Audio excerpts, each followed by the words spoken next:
Good morning, Jaguars. My name is Aliyah Adams. And my name is Aissatou. And welcome to WJAG-TV.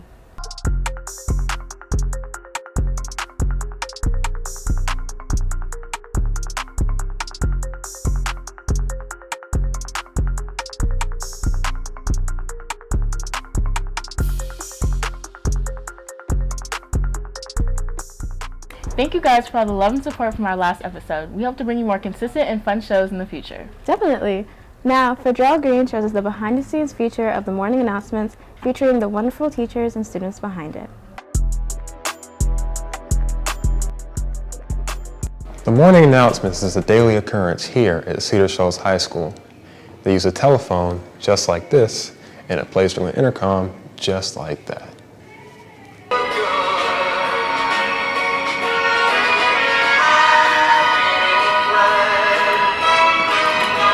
Good morning, Jaguar family, friends, and visitors. It is time for the morning announcements.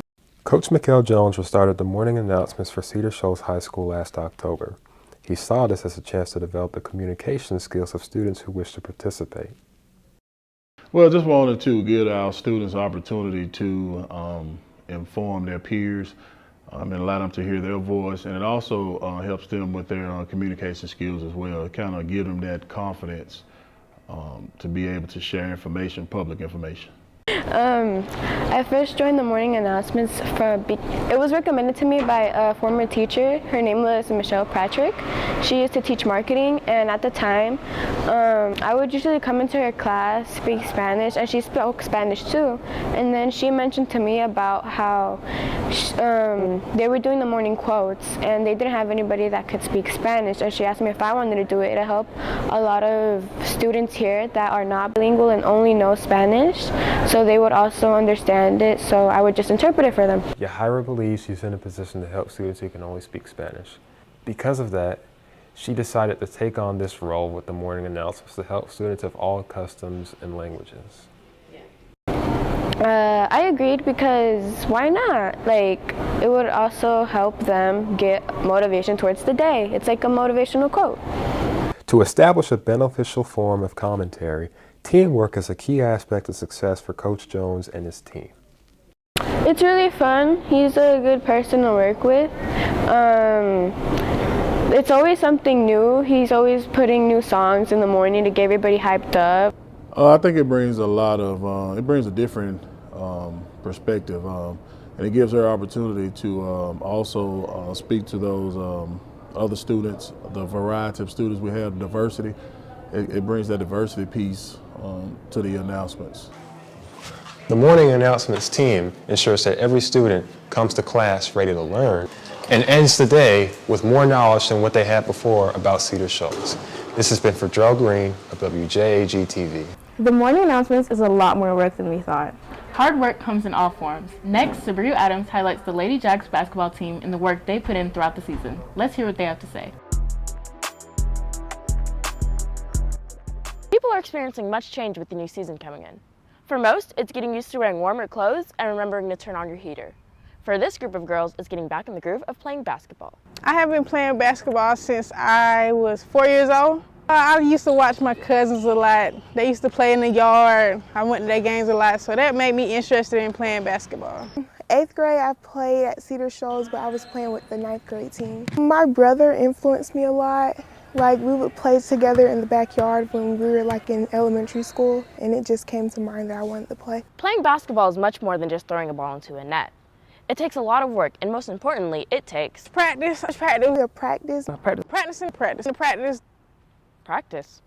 You have to train on your own time, work on your own time. That way you can be a better person and player. Practicing on your own, you can work on your weaknesses. That's really what I do. Like, my ball handling is not the best, but it's average. But I want to be better with my ball handling.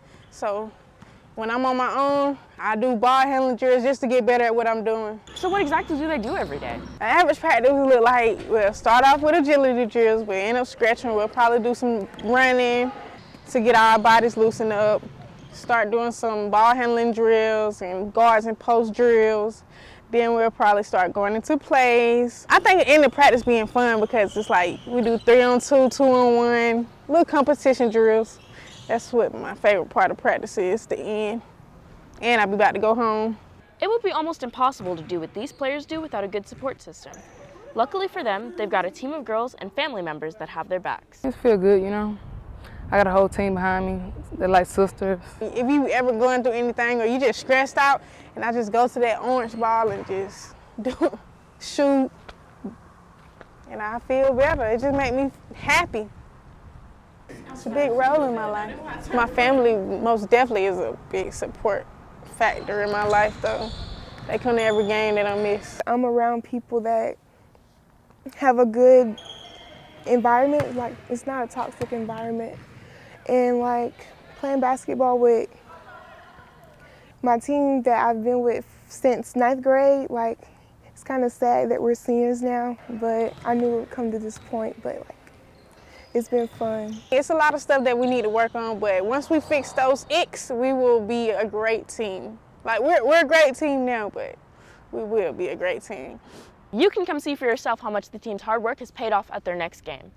I'm Sabriyu Adams, and you're watching WJAG-TV. Thank you, Sabriyu, for showing us what it's like for players on and off the court. Honestly, it makes me want to catch a game soon. You can. The next home game is on the 20th against Walnut Grove at 7 o'clock. Next, Aissatou Sarr takes us to Hillsman Middle School's field trip at the old Athens Stockade, where protesters were held in the 60s. On November 3rd, Hillsman Middle School's 8th graders gathered to go on a field trip to the old Athens Stockade that held civil rights protesters in the 1960s. You are being given the story. You and you and you. Y'all are being given a story that if you do not tell other people about, guess what's going to happen? It will be forgotten. You are now the carriers of a precious story. But one of the things that I learned about is how right here in Athens, there are layers and layers of history that we're walking amidst every day. And one of those layers is this facility here. The students heard impactful speeches from civil rights leaders such as Benny McKinley, who shared her experiences of her night in jail. You all ever want to go to jail, period. We spent the night here. It was the worst night of my life, but I want to repeat it. We were spit on, we were kicked, we were drugged. I want each of you to realize what we did it for you all. We did it so you all would have a better life, better schools, better restaurants. You could go anywhere you wanted to go. We couldn't go in a theater. We couldn't go in and sit down at a lunch counter downtown. Everything was done through the back door for us, but we could not go in. We would have to stand outside and be served outside. So we did this for you all. And I just want to stress, please, you all are in school, please make good of what you're doing. Study hard and don't get in trouble, because you can be anything you want to be, because you don't have that to worry about right now. We've done the hard work for you. So I hope and pray that each of you will just take this on and say, well, they did it for me, so I need to show them how much I appreciate what they did for us. The 8th graders also shared their opinions on the field trip after hearing all the speeches. I feel more inspired to learn more and try to help my culture and Georgia in general, really. Yeah, I think it's important because some people don't know, and they will probably like to know about it and how it was back then. No matter the difference between people, their skin color, their personality, who they are, their disability, we're all still one, and that we all still matter no matter what. I feel really great about it. I learned some new things that I haven't learned. I'm glad I experienced this because I have never seen it before. Thank you to all the civil rights protesters that gave us our rights. This has been Aissatou Sarr for WJAG-TV. I'm glad that 8th graders could teach us an important part of Athens history. History is an important part in everyone's lives. Thanks to Genevieve, we get to see an inside look into the Athens Youth PRIDE event that held different speakers and singers.